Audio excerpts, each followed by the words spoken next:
فاطمہ چپ چاپ اس کا چہرہ دیکھ رہی تھی۔ وہ اسے سمجھ نہیں پا رہی تھی۔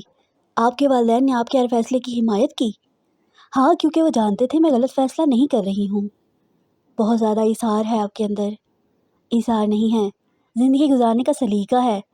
لوگوں سے تعلق بنانا اور نبھانا آتا ہے مجھے، اور اس میں میرا کمال نہیں ہے، ماں باپ سے سیکھا ہے میں نے یہ سب کچھ۔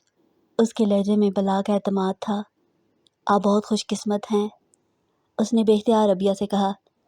ہم سب خوش قسمت ہیں، زمین پر انسان بنا کر بھیجا جانا ہی ہمارا خوش قسمتی کا علامت ہے۔ نہیں، صرف انسان ہونا کافی نہیں ہوتا، ان سب چیزوں کا بھی ہونا ضروری ہے جو آپ کے پاس ہیں۔ فاطمہ نے اس سے اختلاف کیا۔ میرے پاس کیا ہے؟ ہر چیز، خوبصورتی، اچھا خاندان، دولت، پیار کرنے والے ماں باپ، شوہر، گھر، تعلیم، بچے، کیریئر، سکون، سب کچھ ہی تو ہے۔ ربیہ نے اس کی اس بات پر بے اختیار کہا لگایا۔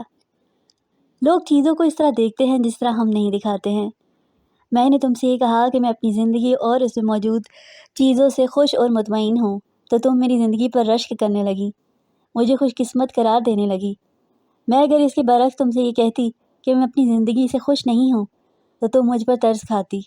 فرض کرو میں کہتی مجھے ایک معذور ساز کی دیکھ بھال کرنی پڑتی ہے جو مجھے ناپسند ہے، اس کے لیے مجھے اپنا کیریئر بھی چھوڑنا پڑ رہا ہے، میرا شوہر بھی کچھ عرصے تک بینائی کھو دے گا، اور پھر شاید بچے بھی، اور تب ان لوگوں کو سپورٹ کرنے کے لیے مجھے کام کرنا پڑے گا۔ میری اپنی ماں بھی معذور تھی، کوئی بھائی نہیں، صرف ایک بہن ہے، وہ بھی اتنی دور کہ میں اس سے کچھ بھی شیئر نہیں کر سکتی۔ باپ بھی دوسرے شہر میں۔ تم نے خوبصورتی کی بات کی تو میں کوئی الزبتھ ٹیلر نہیں ہوں، شاید کسی حد تک خوبصورت ہوں، مگر کیا یہ خوبصورتی میرے گھریلو مسائل کا حل پیش کر سکتی ہے؟ تم نے کہا میرے پاس دولت ہے، دولت مند نہیں ہوں میں، ہاں یہ ضرور ہے کسی حد تک مالی طور پر مستحکم ہوں، مگر ایسی کسی فیملی سے تعلق نہیں ہے میرا کہ میرے ساتھ پشتے آرام سے گھر بیٹھے عیش کرتی رہیں۔ تم نے کیریئر کی بات کی تو کیریئر تو چھوڑ ہی رہی ہوں، اور سکون جب اتنے بہت سارے مسائل ہوں تو کیا سکون ہو سکتا ہے؟ اب مجھے بتاؤ، کیا آپ بھی خوش قسمت سمجھتی ہو تم مجھے؟ وہ عجیب سے انداز میں مسکراتے ہوئے پوچھ رہی تھی۔ فاطمہ جواب دینے کے بجائے اس کا چہرہ دیکھ رہی تھی۔ میں نے تم سے کہا نا، جو ورین آپ لوگوں کے سامنے پیش کرتے ہیں، لوگ اسی کے مطابق آپ کی خوش قسمتی اور بدقسمتی کا تعین کرتے ہیں، آپ کی خوشی اور ناخوشی کا اندازہ کرتے ہیں، لیکن آپ مجھ سے بہتر تو ہیں نا، اس نے بے اختیار کہا۔ ربیہ نے گہری نظروں سے اسے دیکھا۔ ہر انسان کی زندگی میں 3 فیز دور ہوتے ہیں جنہیں ہم کہتے ہیں ماضی، حال، مستقبل۔ ہمارا ماضی ہمارے خاندان سے وابستہ ہوتا ہے، ہمارے ماں باپ سے، ان کی کامیابیوں سے، ان کی ناکامیوں سے، ان کی سماجی حیثیت سے، ان کی مالی استطاعت سے، ان کی خامیوں سے، ان کی خوبیوں سے ہم کے نام سے جانے اور پہچانے جاتے ہیں۔ وہ بہت سنجیدہ نظر آ رہی تھی۔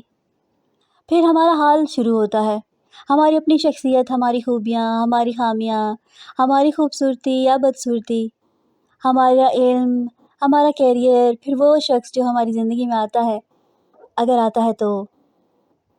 وہ پلکیں چھپکنے بغیر اس کا چہرہ دیکھ رہی تھی۔ اس شخص کی خوبیاں، خامیاں، شخصیت، کامیابیاں، سماجی حیثیت، سٹیٹس، اس سے منسلک ہر چیز ہم سے وابستہ ہو جاتی ہے۔ یہ ہمارا حال ہوتا ہے۔ وہ مدھم پرسکون مگر مدلل انداز میں گفتگو کر رہی تھی۔ آخری فیز ہمارا مستقبل ہوتا ہے، یعنی ہماری اولاد اور ان سے وابستہ ہر چیز، ان کی شخصیت، ان کا کیریئر اور زندگی سے اہم یہ تیسرا فیز ہوتا ہے، کیونکہ یہ سب سے لمبا ہوتا ہے۔ جب ہم لوگوں میں موازنہ کرتے ہیں تو انہی میں 3 فیزز سے بنیاد پر کر رہے ہوتے ہیں نا۔ ابھی تم نے کہا کہ میں تم سے بہتر ہوں، کس فیز میں؟ پہلے فیز میں؟ ہاں ٹھیک ہے، میں تم سے بہتر ہوں۔ دوسرے میں؟ ہاں مان لیتے ہیں میں اس میں بھی تم سے بہتر ہوں، مگر تیسرے اور سب سے آخر کے بارے میں نہ میں کچھ جانتی ہوں اور نہ ہی تم جانتی ہو، نہ میں کچھ کہہ سکتی ہوں اور نہ تم۔ یہ بچہ تمہارا بچہ نہیں ہے، پھر بھی تم اس کی پرورش کر کے تم آئندہ 25 سال کے بعد اسے کہاں لا کھڑا کر دیتی ہو؟ میں نہیں جانتی، میں اپنے بچوں کو کہاں کھڑا کر سکتی ہوں وہ بھی مجھے نہیں پتہ۔ مقابلہ اس بات کا نہیں ہے کہ میں مالی لحاظ سے اپنے بچوں کو کتنا مستحکم کر دیتی ہوں، کتنی عزت دلوا دیتی ہوں یا افسر بنا دیتی ہوں۔ مقابلہ تو اس بات کا ہے کہ کیا میں انہیں اچھا انسان بنا پاتی ہوں، اور یہ چھوٹا سا اچھا انسان اپنے اندر ایک پوری ڈکشنری کا مفہوم رکھتا ہے۔ شہیر صوبان سمی میری کسی بھی اولاد سے زیادہ بہتر اور اچھا ہو سکتا ہے۔ اس وقت تمہارا مستقبل تمہارا ماضی بھی ہوگا اور حال بھی ہوگا۔ یہ بہت مشکل کام ہوگا۔ فاطمہ نے اعتراف کیا۔ آسان کام کیا ہے زندگی میں؟ وہ اب جیسے اسے چیلنج کر رہی تھی۔ دنیا آپ سے آپ کی ورتھ مانگتی ہے اور آپ سے پوچھتی ہے کہ آپ اسے کیا دے سکتے ہیں۔ آپ کی جگہ اور اہمیت کا تعین کرتی ہے۔ یہ طے کرتی ہے کہ اسے آپ کو کتنی عزت دینی ہے۔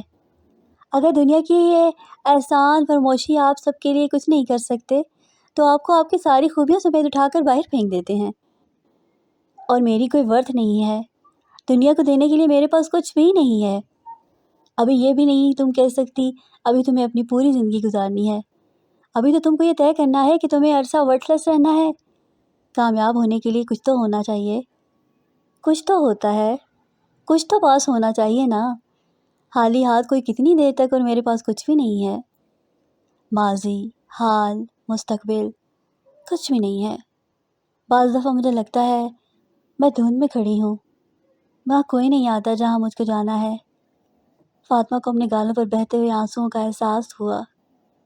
دھند میں راستہ کبھی نظر نہیں آتا، لیکن آپ قدم بڑھاتے رہیں تو آپ کی آنکھیں نہ صحیح مگر پیر اپنے نیچے ہر چیز پا لیتے ہیں۔ فاطمہ نے آنکھیں بند کر لیں۔ اسے ایک عجیب سا ڈپریشن ہونے لگا تھا۔ آپ میرے بارے میں کچھ جانتی ہیں؟ آپ کو میرے بارے میں اور جاننا چاہیے۔ آپ کو میرے بارے میں سب کچھ پتہ ہونا چاہیے۔ وہ اب ربیہ کو نہیں دیکھ رہی تھی، وہ اب صرف بول رہی تھی۔ فون کی گھنٹی بجنے لگی اور اس گھنٹی نے شائستہ کمال کی سوچوں کا تسلسل توڑ دیا۔ اس نے فون کا ریسیور اٹھا کر نیچے، کم از کم اس وقت وہ کسی سے بات بھی کرنا نہیں چاہتی تھی۔ ہارون کمال جا چکا تھا۔ کمرے میں اب اندھیرا تھا۔ اس نے بیڈ سائڈ ٹیبل پر پڑا لیمپ آن کر دیا۔ اسے عجیب سا درد ہونے لگا تھا۔ ہر بار ایسا ہی ہوتا تھا بالکل۔ ان تمام واقعات کی یاد اسے ایسی کیفیت سے دوچار کر دیتی تھی جس سے وہ تکلیف میں چلی جاتی تھی۔ اسے کمرے میں اب عجیب سی گھٹن ہونے لگی تھی۔ وہ بے چینی کے عالم میں اٹھ کر باہر ٹیرس پر نکل گئی، مگر اس کے اضطراب اور بے چینی میں کمی نہیں ہوئی۔ وہ واپس کمرے میں چلی آئی۔ سائڈ ٹیبل کے دراز سے اس نے ایک سگریٹ نکالا اور اسے سلگانے لگی۔ بیڈ پر نیم دراز ہو کر وہ سگریٹ کے لمبے لمبے کش لینے لگی۔ اس کی بے چینی میں ابھی کوئی کمی نہیں آئی۔ اسے اپنے بیٹے کا خیال آنے لگا۔ چند لمحوں کے لیے اس کی توجہ بیٹی، مگر پھر ایک دم وہ بھی اس کے ذہن سے غائب ہو گئے۔ چند منٹوں میں اس نے سگریٹ ختم کر دیا۔ ایش ٹرے میں اسے پھینکتے ہوئے اس نے ایک اور سگریٹ سلگا لیا۔ آنکھیں بند کیے سگریٹ کی کش لگاتے ہوئے اس نے یاد کرنے کی کوشش کی کہ اس کے بعد کیا ہوا تھا۔ وہ یاد نہیں کر سکی۔ بعض یادیں کانٹوں کی طرح ہوتی ہیں۔ وہ اس وقت وہ بھی کانٹوں کے ایسے ہی جنگل میں کھڑی تھی۔ وہ کورٹ میرج 8 ماہ تک چھپی رہی، اور وہ 8 ماہ اس کی زندگی کے بدترین ماہ تھے۔ پھر اس کے بعد کے 6 ماہ جب وہ، اور پھر وہ مینٹل ڈس آرڈر، اور وہ چہرہ جسے اس نے کبھی نہیں دیکھا، اس کا تصور۔ شائستہ کو اچانک احساس ہوا اس کا جسم پسینے سے بھیگا ہوا تھا۔ اس نے سگریٹ کو ایش ٹرے میں اچھال دیا۔ چند گہرے سانس لیتے ہوئے اس نے خود کو نارمل کرنے کی کوشش کی۔ اسے اپنے پورے جسم میں عجیب سے درد کا احساس ہونے لگا۔ سائڈ ٹیبل پر پڑا ہوا فون اس نے اپنے نزدیک کھینچ لیا اور ایک نمبر ڈائل کرنے لگی۔ نمبر ڈائل کرنے کے بعد اس نے کچھ دیر ریسیور اٹھائے جانے کا انتظار کیا، پھر وہ کسی سے بات کرنے لگی۔ میں شائستہ کمال ہوں، اس نے فون پر کسی سے اپنا تعارف کروایا، اور میں آپ سے بھی ملنا چاہتی ہوں۔ دوسری طرف سے جواب سننے کے بعد اس نے کہا، میں ذہنی طور پر بہت ڈپریسڈ ہوں، مجھے آپ سے ابھی اپوائنٹمنٹ چاہیے ہے۔ وہ بھی کچھ الجھی ہوئی نظر آنے لگی۔ میں نے کچھ بھی یاد کرنے کی کوشش نہیں کی، مگر مجھے لگتا ہے میں یہ سب کچھ کبھی نہیں بھول پاؤں گی۔ وہ اب اپنی بے بسی کا اظہار کر رہی تھی۔ تھینک یو ویری مچ، میں کچھ دیر میں آپ کے پاس پہنچ جاتی ہوں۔ اس نے فون بند کر دیا۔ اس کے چہرے پر اب کچھ اطمینان جھلکنے لگا تھا۔ زرکا نے سامنے فون پر باتیں کرتے ہوئے شخص کو دیکھا اور اسے ایک بار پھر اپنی غلطی کا شدت سے احساس ہونے لگا۔ وہ کسی طرح بھی اس شخص کے ساتھ اپنا موازنہ نہیں کرنا چاہتی تھی۔ جہاں موازنہ کرنا بھی ممکن نہ ہو، وہاں تعلق جوڑنا اور اس کا تعلق جوڑنا جیسے وہ چاہتی تھی، میرا فیصلہ غلط تھا۔ اس نے چند لمحے پہلے شخص کے منہ سے نکلے ہوئے لفظوں کو یاد کیا۔ ہاں، غلط فیصلے کے سوا کیا کہا جا سکتا ہے؟ مگر اب پچھتانے کا وقت گزر چکا تھا۔ اس نے ایک گہرا سانس لے کر دوبارہ اس کو دیکھا۔ وہ ان کی طرف متوجہ نہیں تھا۔ وہ بڑی سنجیدگی کے ساتھ فون پر باتیں کر رہا تھا۔ اس کا چہرہ بالکل بے تاثر تھا، آنکھیں سرد تھیں۔ اس نے اپنی 28 سالہ زندگی میں بہت سے مرد دیکھے تھے، مگر کوئی بھی سامنے بیٹھے والے شخص جیسا نہیں تھا، اور اس پر نظر دوڑاتے ہوئے وہ اسی احساس سے دوچار ہوتی تھی۔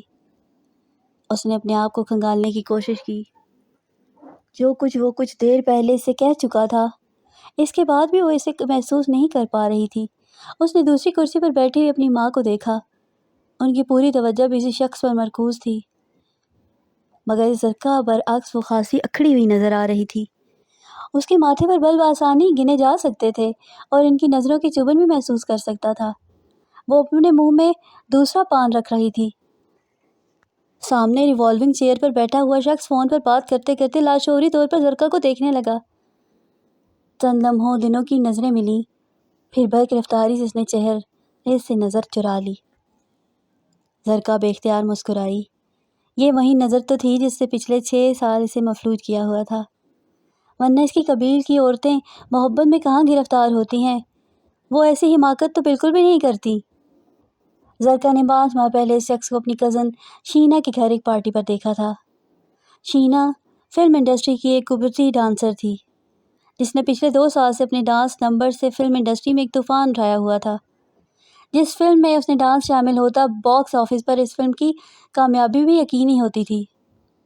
اس نے ایک طوفانی رفتار سے اپنی کامیابی کا سفر شروع کیا تھا، اور بہت ہی کم عرصے میں شہر کے لیے پوش علاقے اس کا گھر ان بڑی بڑی پارٹیز کی وجہ سے مشہور ہو گیا تھا، جن میں سیاستدانوں سے لے کر سرکاری افسران اور ایکٹرز کا صنعت کاروں تک ہر طبقے کے لوگ شرکت کرتے تھے۔ وہاں صرف ناچ گانا نہیں ہوتا تھا، بلکہ بڑی بڑی بزنس ڈیلز بھی ہوتی تھی۔ اہم فائلز جنہیں سرکاری دفاتر میں آگے جانے کے لیے مہینوں لگ جاتے تھے، وہاں ایک ہی رات میں اپروو ہو جاتی تھی۔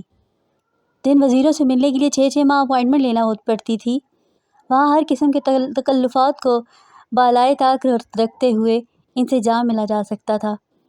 صرف بریف کیس میں روپیہ ہونا ضروری ہوتا تھا۔ شینا کا گھر ہر مشکل کے لیے کھلدا سم بن چکا تھا۔ وہ زمین پر وہ جنت ارضی تھی جس میں انسان صرف رات کو داخل ہونا چاہتے تھے، اور اسی جنت ارضی میں زرکا نے ایک رات اس شخص کو بھی دیکھا تھا۔ بہت سے دوسرے لوگوں کے ساتھ وہ بھی شراب پی رہا تھا۔ زرکا کی نظر ایک بار اس پر پڑنے کے بعد اس سے ہٹ نہیں سکی۔ وہ ان دنوں فلموں میں چھوٹے موٹے رول کیا کرتی تھی، اور پچھلے 12 سال سے وہ یہی کرتی آ رہی تھی۔ اس سے آگے بڑھ نہیں پائی۔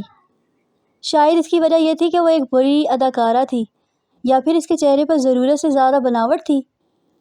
جو بھی تھا، وہ فلم انڈسٹری میں ایک ایکسٹرا سے آگے نہیں بڑھ پائی۔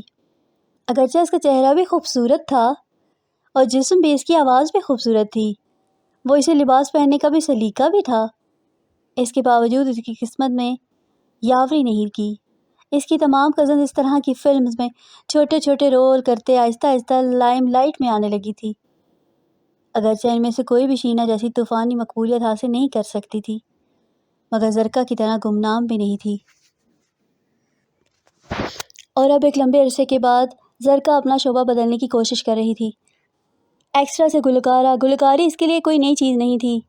فلموں میں ایکسٹرا کے طور پر کام کرنے کے ساتھ ساتھ وہ نجی محفلوں میں رقص کرنے کے ساتھ ساتھ گایا بھی کرتی تھی۔ وہ جانتی تھی کہ اس کی آواز میں وہ لوچ نغمی تھی جو اس زمانے میں کسی بھی گلوکار کو لائم لائٹ میں لا سکتی تھی، مگر ساری بات اسی ایک موقع کی تھی جو اسے مل نہیں پا رہا تھا۔ نور جہاں کی آواز اس دور میں فلموں میں راج کر رہی تھی۔ کسی بڑے سے بڑے موسیقار میں یہ جرأت نہیں تھی کہ وہ نور جہاں اور چند دوسری نامور گلوکاروں کے علاوہ کسی نئی لڑکی کو چانس دے، کیونکہ اس کا فوری نتیجہ نور جہاں کی ناراضگی کی صورت میں ہوتا، اور نور جہاں کا کسی بھی موسیقار کے ساتھ کام کرنے سے انکار اس کے کیریئر کے خاتمے کے مترادف تھا۔ کچھ یہی حال فلم پروڈیوسرز کا بھی تھا۔ نور جہاں کی ناراضگی کسی بھی گوارا نہیں کر سکتا تھا، کیونکہ نور جہاں کے گانوں کے بغیر کوئی فلم کامیاب نہیں ہو سکتی تھی۔ زرکا اپنے کیریئر کی سٹیج پر تھی جہاں اسے کامیابی کی اشد ضرورت تھی۔ اداکارہ کے طور پر وہ کام نہیں ہو سکتی تھی، وہ جان چکی تھی گلوکارہ کے طور پر آگے آنے کے لیے اسے کسی کارڈ فاور کی ضرورت تھی جو اسے ایسا موقع فراہم کرے جسے وہ تلاش کروا سکتی تھی، اور شینا کے پاس وہ یہی موقع تلاش کرنے آئی تھی۔ شینا اس کی خالہ زاد تھی۔ زرکا کی ماں شمشاد بیگم کی منت و سماجت پر شینا نے ان دونوں ماں بیٹی کو اس وقت تک اپنے گھر میں رہنے کی اجازت دی تھی جب تک کہ زرکا گلوکارہ کی جو کچھ گانے حاصل کرنے میں کامیاب نہ ہو جاتی۔ وہ زرکا کو ہر رات پارٹی میں نہ صرف گانے کا موقع فراہم کرتی بلکہ اسے بڑے بڑے فلم ایکٹرز سے بھی ملواتی، مگر زرکا ابھی تک وعدوں کے علاوہ کسی بھی فلم میکر سے کچھ حاصل نہیں کر پائی تھی، اور اسی دوران وہ اس شخص سے ٹکرا گئی۔ شینا اس شخص کو غیر معمولی توجہ دے رہی تھی، اور اس کا واضح مطلب یہ تھا کہ وہ خاص طور پر بہت بڑی آسامی تھا۔ وہ شینا کو اس سے اچھی طرح خاصی رقم کی متوقع بھی تھی۔ پھر وہ اکثر پارٹیز میں وہاں آنے لگا، اور ایسی ایک پارٹی میں شینا نے ان دونوں کو آپس میں ملوا دیا۔ آپ ساڑی اچھی بہت باندھتی ہیں، تعارف کے فوراً بعد نے تبصرے سے اسے کچھ حیران کر دیا۔ مجھ سے زیادہ اچھی باندھتی ہیں؟ شینا نے اس کے کندھے پر ہاتھ رکھتے ہوئے خاص ادا سے پوچھا۔ اس نے جواب میں کچھ نہیں کہا، بس دونوں کو دیکھتے ہوئے ہلکا سا مسکرایا اور اس گلاس میں سے شراب پینے لگا جو اس کے ہاتھ میں پکڑا ہوا تھا۔ شینا کو اچانک کوئی نظر آیا اور وہ بجلی کی تیزی سے وہاں سے غائب ہو گئی، اور زرکا اس کے ساتھ اکیلی رہ گئی۔ آپ نے گانا سنا میرا؟ زرکا نے بات شروع کرنے کے لیے پوچھا۔ گانا؟ مجھے ایسے چونکا۔ ہاں، ابھی کچھ دیر پہلے گایا میں نے، زرکا نے اسے یاد دلایا۔ نہیں، کیوں؟ میں ابھی آیا ہوں، لیکن آپ یہاں اکثر آتے ہیں اور میں تو روز ہی گاتی ہوں، زرکا نے کچھ جتانے والے انداز میں کہا۔ نہیں، میں نے کبھی آپ کا گانا نہیں سنا۔ کیوں؟ زرکا نے اس بار کچھ حیران ہوتے ہوئے پوچھا۔ یہاں گانا سننے کون آتا ہے؟ وہ اس کی بے باکی پر حیران ہوا یا پھر کھلکھلا کر ہنس پڑی۔ ٹھیک کہا آپ نے، یہاں گانا سننے کوئی بھی نہیں آتا۔ آپ یہاں کس لیے آتے ہیں؟ زرکا نے اتنی ہی پرجستگی سے کہا۔ آپ کے لیے آتا ہوں۔ وہ جانتی تھی یہ مذاق تھا، لیکن اس کا دل چاہا یہ مذاق نہیں حقیقت ہو۔ ان کی گفتگو کا سلسلہ طویل ہوتا گیا، اور اس رات اس نے کئی گھنٹے اس شخص کے ساتھ رقص کیا، اور بات صرف رقص تک محدود نہیں رہی۔ وہ جس سب کے سے تعلق رکھتی تھی وہاں کچھ بھی معیوب نہیں سمجھا جاتا تھا۔ وہ شخص خوبصورت تھا، یہ اہم بات نہیں تھی، اچھے اور اونچے خاندان سے تعلق رکھتا تھا، یہ بھی ایسی قابل غور چیز نہیں تھی۔ اس کے پاس بے تحاشا روپیہ تھا، اور وہ کسی پر بھی یہ روپیہ لوٹانے پر تیار تھا۔ وہ قابل ذکر چیز تھی جس نے زرکا کو کسی مقناطیس کی طرح اس کی طرف کھینچا تھا۔ اس کا خیال تھا اسے جس کارڈ فادر کی ضرورت تھی اسے مل گیا۔ اس نے یہ بھی سوچا تھا کہ اس شخص سے وابستہ ہو کر وہ اس سنہری موقع کو حاصل کر سکتی تھی جو آج تک اس کے پاس نہیں آیا۔ یہ کوئی نئی یا انوکھی بات نہیں تھی، اس کے طبقے کی اکثر عورتیں یہی کرتی تھیں۔ کسی ایک بڑے شخص سے وابستہ ہو جانے پر پھر جتنے فوائد حاصل کر سکتی تھیں، خوشینہ اس چکا چوند کر دینے والی کامیابی کی وجہ ایک بڑا سیاستدان تھا جو اپنی فلمز بنا کر سفید کر رہا تھا، اور اس کی بنائی جانے والی ہر فلم میں شینا ضرور شامل ہوتی تھی۔ لیکن وقت گزرنے کے ساتھ ساتھ زرکا کو احساس ہوا کہ وہ بہت زیادہ عرصہ تک اس شخص کو اپنی مٹھی میں نہیں رکھ سکتی۔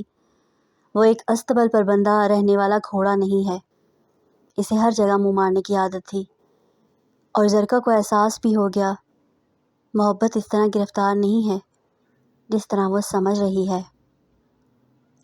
اور تبھی اس نے سوچا تھا کہ شادی کے بغیر وہ بہت عرصہ تک اس کو اپنے ساتھ نہیں رکھ سکے گی، اور اس کی ماں کو ہلا دیا تھا۔ شادی؟ تم شادی کرو گی؟ پوری زندگی، پورا کیریئر تمہارے سامنے پڑا ہے اور تم شادی کر لو گی؟ تمہارا دماغ خراب ہو گیا ہے زرکا؟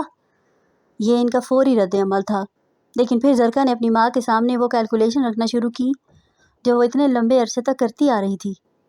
اس شخص سے شادی مالی طور پر انہیں مستحکم ضرور کر دیتی کہ ایک لمبے عرصے تک انہیں مالی ضرورت سے دوچار نہ ہونا پڑتا۔ مالی استحکام شاید اس کے کیریئر کو بھی سہارا دے دیتا۔ اگر یہ سب کچھ نہ بھی ہو پاتا تب بھی وہ اس قابل ضرور ہو جاتی کہ شادی شدہ زندگی گزارتی، قابل عزت نہ ہی مگر شادی شدہ زندگی وہ 28 سالہ کی ہو رہی تھی، اور عمر کے ڈھلنے کے ساتھ ساتھ اس کے امکانات اور بھی محدود ہوتے جا رہے تھے۔ اس بااثر شخص سے شادی اس کے چہرے کے پیروں کے نیچے زمین کچے فرش کو پکا سکتی تھی، مگر کیا وہ تم سے شادی کرے گا؟ اس کی ماں نے کچھ جزیز ہوتے ہوئے پوچھا۔ وہ تو پہلے سے شادی شدہ ہے، میرا خیال ہے اولاد بھی ہے اس کی۔ اس سے کیا فرق پڑتا ہے کہ وہ شادی شدہ ہے یا اس کی اولاد ہے؟ سوال یہ ہے کہ کیا وہ مجھ سے شادی کرے گا؟ زرکا نے پراسرار انداز میں مسکراتے ہوئے کہا۔ جس مرد کی جیب میں روپیہ ہو، اس کے ہاتھوں کے ساتھ ساتھ اس کے دماغ میں بھی سوراخ ہوتا ہے، اس نے بڑے فخر کے ساتھ اپنی ماں سے کہا۔ مگر اس وقت اس شخص کے ساتھ سامنے بیٹھے اسے احساس ہو رہا تھا کہ اس کا یہ انداز غلط تھا۔ وہ فون رکھ کر ایک بار پھر اس کی طرح متوجہ ہو چکا تھا۔ میرا خیال ہے ہمیں جو بات کرنی تھی ہم کر چکے ہیں، اب آپ دونوں یہاں سے جا سکتی ہیں۔ اس نے آفس ٹیبل پر اپنے دونوں ہاتھ رکھتے ہوئے سرد آواز میں ان دونوں سے کہا۔ ہم لوگ مصالحت کے لیے آئے ہیں، کوئی درمیانی راستہ تو نکالنا چاہیے۔ شمشاد بیگم نے کچھ الجائی انداز میں کہا۔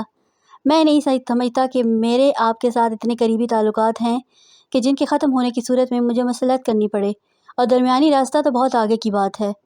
زرکا کو اب اندازہ ہوا تھا کہ وہ بے باک اور صاف کو نہیں صرف خود غرض ہے، مگر اب خاصی دیر ہو چکی تھی۔ اس طرح تو نہ کہیں، بہت گہرے تعلقات نہ صحیح مگر ہمارے آپ کے ساتھ تعلقات تو تھے، خاص طور پر اب جب…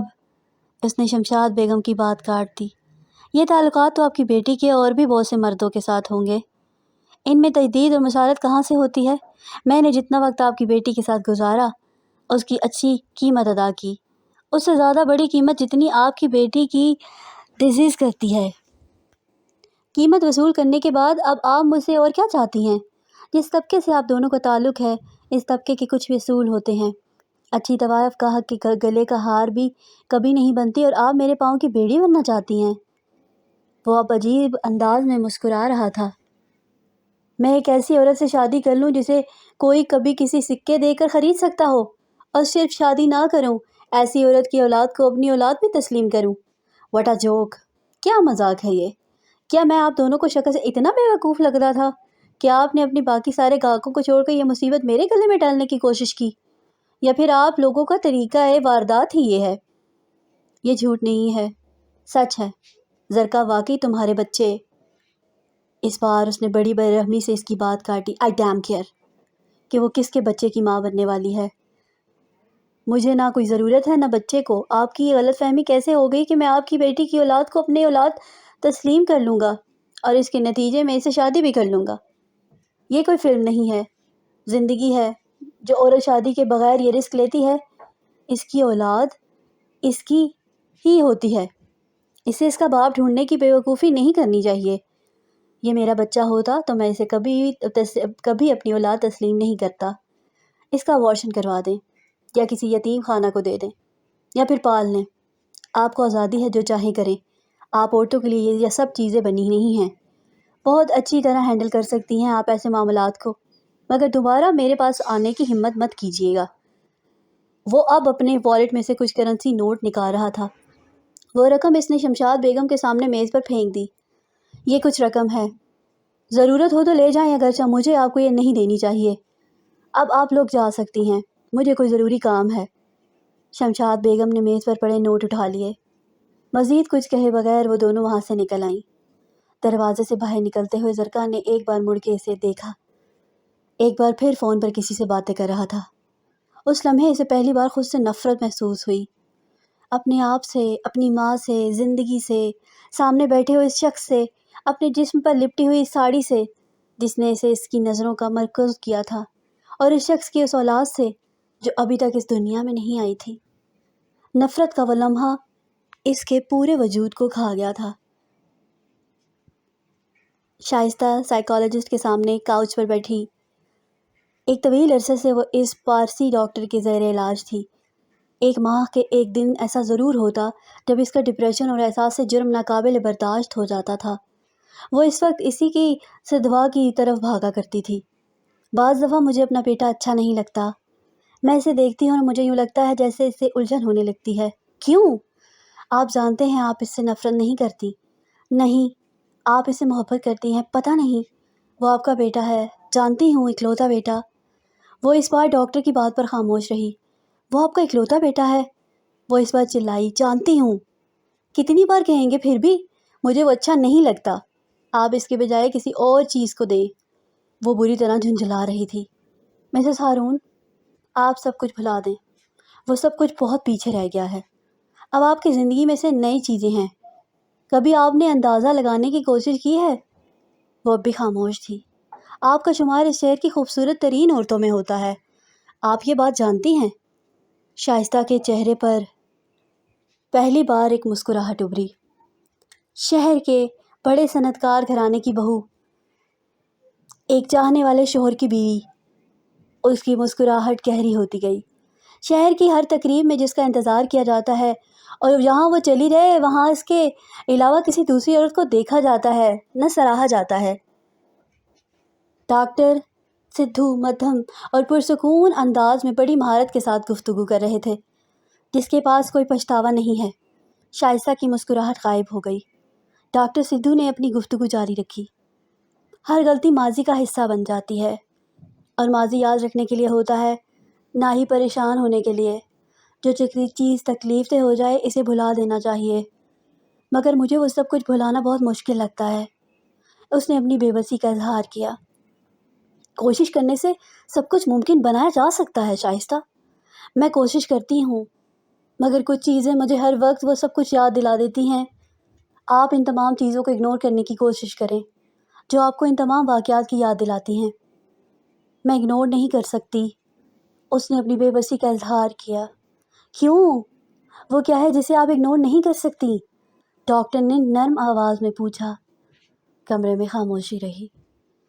وہ کیا ہے جسے آپ اگنور نہیں کر سکتی، جو آپ کو سب کچھ یاد دلانے کا باعث بنتا ہے؟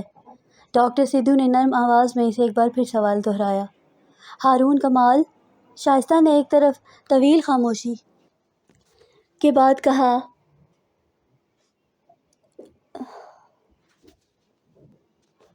اور ایک گہری سانس لے کر پھوٹ پھوٹ کر رونے لگی۔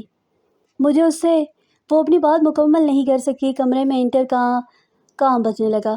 ڈاکٹر سدھو نے انٹر کام پر دوسری طرف کی بات سنی اور انٹر کام بند کر دیا۔ ہارون کمال آپ کو لینے آئے ہیں مسز کمال، انہوں نے شائستہ کو بتایا۔ ڈاکٹر سدھو نے اپنے 10 سالہ کیریئر میں اپنی کسی مریض کی آنکھوں میں اتنی وحشت اور خوف نہیں دیکھا جتنا انہیں اس وقت شائستہ کی آنکھوں میں نظر آیا تھا۔ وہ اب رونا بند کر چکی تھی۔ ایک وقت ایسا آئے گا جب میں، وہ ایک بار پھر کچھ کہتے کہتے رک گئی۔ ڈاکٹر سدھو نے پرسوچ انداز میں اسے دیکھا۔ فاطمہ کو اندازہ نہیں وہ کتنی دیر بولتی رہی۔ وہ صرف یہ جانتی تھی کہ اس نے ربیہ مراد کو اپنے بارے میں کچھ بتا دیا۔ اس کے ذہن و دل میں جو کچھ بھی تھا اس نے جیسے اگل دیا، بچپن سے لے کر 32 سال تک کی کہانی سے سنا ڈالی۔ ربیہ مراد بے حد خاموشی سے اس کی باتیں سنتی رہی۔ اس نے فاطمہ کو ایک بار پھر ٹوکنے کی کوشش نہیں کی۔ جب بہت دیر بعد فاطمہ ہوش میں آئی تو ربیہ نے اس سے کہا، اور ان سب حالات سے گزرنے کے بعد تم کو احساس ہونے لگا تم ایک ایسی چیز ہو جو بے مصرف ہے، بیکار ہے، اللہ کی اسکیم آف ورک میں اس کے لیے کہیں بھی کوئی جگہ نہیں ہے۔ کیا مجھے ایسا نہیں سمجھنا چاہیے؟ اگر کسی مرد یا عورت کی شادی نہ ہو تو اس کا مطلب یہ نہیں ہوتا کہ اس کی زندگی برباد ہو گئی ہے۔ اگر واقعی یہ سمجھ لیا جائے شادی ہو جانے کا مطلب ہے آپ کی زندگی بیکار نہیں ہے اور آپ کی زندگی برباد بھی نہیں ہوئی، تو پھر طلاقیں کیوں ہیں؟ بہت سے لوگوں کے شوہر اور بیویاں کیوں مر جاتی ہیں؟ اس کے بعد ان میں سے بہت سی دوسری شادی نہیں کرتے۔ ان کی زندگی برباد ہو گئی یا بیکار ہے۔ زندگی کے بیکار ہونے کا تعلق صرف شادی سے نہیں ہوتا پاگل۔ میں تمہیں ایسے 200 لوگوں سے ملوا سکتی ہوں جن کا خیال ہے کہ شادی نے ان کی زندگی تباہ کر دی ہے۔ زندگی کی بربادی کا تعلق صرف شادی سے نہیں ہوتا ہے۔ صرف شادیاں کروانے کے لیے انسانوں کو پیدا نہیں کیا گیا۔ اس شخص میں خوبیاں اور خامیاں دونوں مخصوص تعداد میں موجود ہوں گی۔ فاطمہ اس کا چہرہ دیکھ رہی تھی۔ ربیہ بہت زیادہ سنجیدہ ہو چکی تھی۔ اس کے بعد اللہ ہر انسان کو زمین پر بھیج دیتا ہے اور کہتا ہے کہ یہ تمہاری آزمائشیں ہیں اور یہ تمہاری عمر کی حد اتنے سال زمین پر اس طرح کے حالات کے ساتھ رہنا ہے۔ یہ مسائل ہیں جو تمہیں زندگی میں پیش آئیں گے۔ اب ان کا سامنا کرو یا ہنس کر ان کا حل سوچنے کی کوشش کرو، وہ تم پہ ہے، اور اپنی زندگی پر ماتم کرنا شروع کر دو۔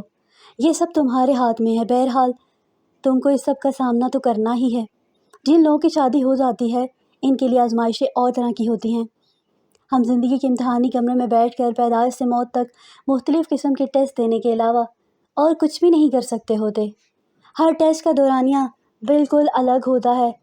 ان کی ٹائپ الگ ہوتی ہے، بعض کو سوال نامہ ذرا آسان مل جاتا ہے، بعض کو ذرا مشکل مل جاتا ہے، بعض کا سوال نامہ سلیبس پر پھیلا ہوتا ہے، بعض کا مختصر جوابات مانگتا ہے، بعض کا طویل، بعض پیپرز خوبصورت رائٹنگ میں کرتے ہیں، بعض بہت گندی لکھائی میں کرتے ہیں۔